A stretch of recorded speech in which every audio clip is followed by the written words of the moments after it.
When we talk about this aspect of dealing with trauma bond in a toxic relationship, what's actually happening and what's going on is this thought process of being almost like an addict to the toxic person, almost like you're in an addiction of being with a narcissist, a toxic person that keeps you coming back to them over and over and over again. And until you actually get free from it, until you actually move forward in that thought process, a lot of times people stay stuck. People stay stuck for a long period of time. And so getting out of a trauma bond, getting away from it, when you first talk about it, it comes down to hope and potential, part of the trauma bond, intermittent reinforcement, and then cognitive dissonance. All of these things come together to be this toxic piece that holds you almost like an addict to the toxic person. And so it's not enough just to get out of the relationship. So just going no contact is a helpful step, but it's not always going to fix it. So just getting out of the relationship isn't going to fix it. It's just having time. Like time heals all wounds. Like that's a bunch of BS. Like especially when you're with a toxic environment. So just time, just no contact, just all the knowledge. Like sometimes I'll talk to people and they'll have all the knowledge about narcissism, but they're still not healed. They're still not moving forward in the direction they want to move. So all those pieces make up the trauma bond, and then all those pieces don't actually get you free until we actually work on changing the mindset, change the thought process. So where are you guys at now? What questions do you guys have now? We're kind of just opening up the floor just from Q&A time for a couple minutes here, because I want to be able to just provide just like a sounding board of like, hey, this is what's going on. This is what's happening. Trauma bond explains everything my entire life. Both my parents are narcissists. My mom enabled. Yeah, no, a lot of times you'll see the trauma bond happens early on where you get exposed to toxicity, and then it just happens relationship after relationship after relationship moving forward. My narcissistic husband is hiding behind ADHD self-diagnosis. Is that a common thing? It actually is way more common than what people talk about. We haven't actually brought that up enough. But a lot of times narcissists will hide behind ADHD, behind bipolar, even sometimes behind borderline, even just, I'm just an alcoholic. They'll try to do anything but actually deal with the actual problem. The actual problem is too difficult. So it's like, let me run away from it. Been married to one for 42 years. I don't think I'll be free. That's your choice. Like part of it is becoming aware, and then part of it is like, okay, what do we actually do to get you free? It comes down to your mindset, and also comes down to where you're at.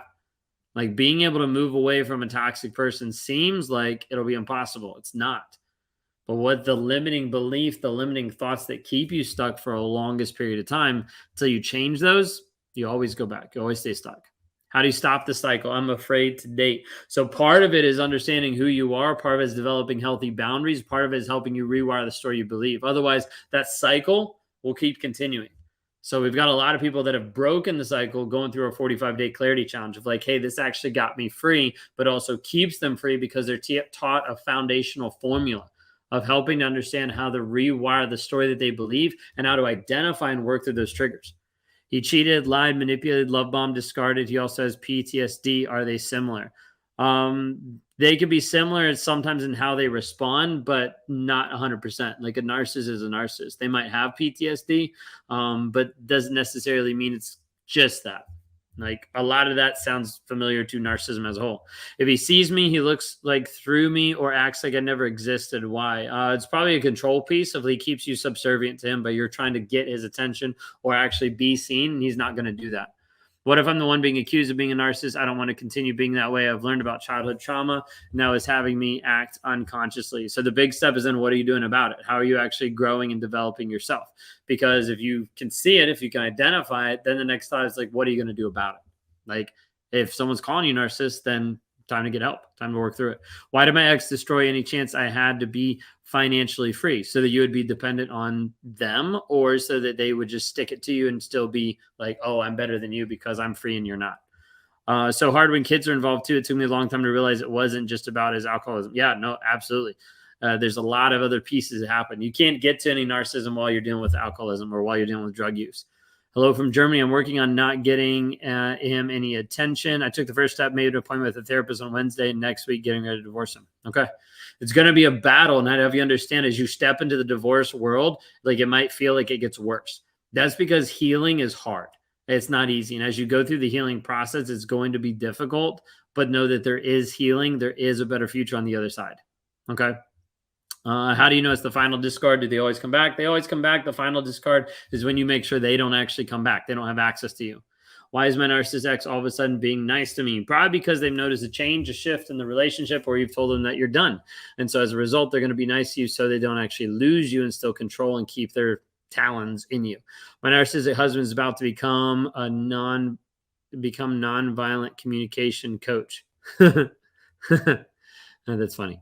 Getting silent treatment after I gently called my co-parent out for not helping financially. Yeah, like they're going to try to abuse you so that you come back and apologize for something that they did.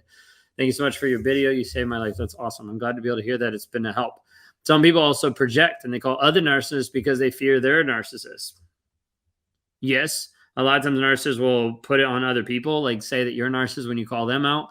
When you start identifying toxic behaviors, they'll try to put it on someone else. Trying to heal, only think about the good times he gave me, then I felt good. I forgot the red flags. You have to go back and you have to look at the bad times. You have to look at the good times and you have to see what's on either side of them. So you had this good time. You had this really great moment. It was a moment. That's it. But then you have to see what's on the other side. Like, how did he, an illustration I like to use is you had a really great date, right? But then how did he devalue you and what you're wearing before you even went on the date? How did he scream and yell at you while you're driving home in the car? Those are the pieces you have to just like level out of like, wait a second, it wasn't all, rainbows and butterflies. It wasn't like the greatest thing ever, but otherwise your mind want to play tricks on you. Are you still going to therapy? Yes. 2.5 years and counting.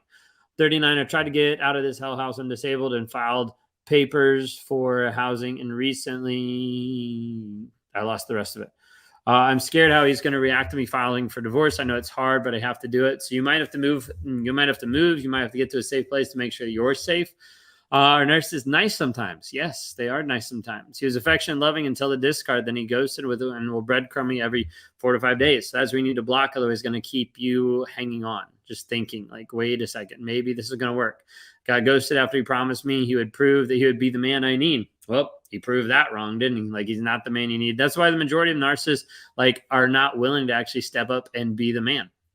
That's just it. They'd rather be liars. They'd rather hide from it. They'd rather hide from the guilt and the shame and the things that's going on than they would actually step up and be the man. Do you feel it helps you in your marriage?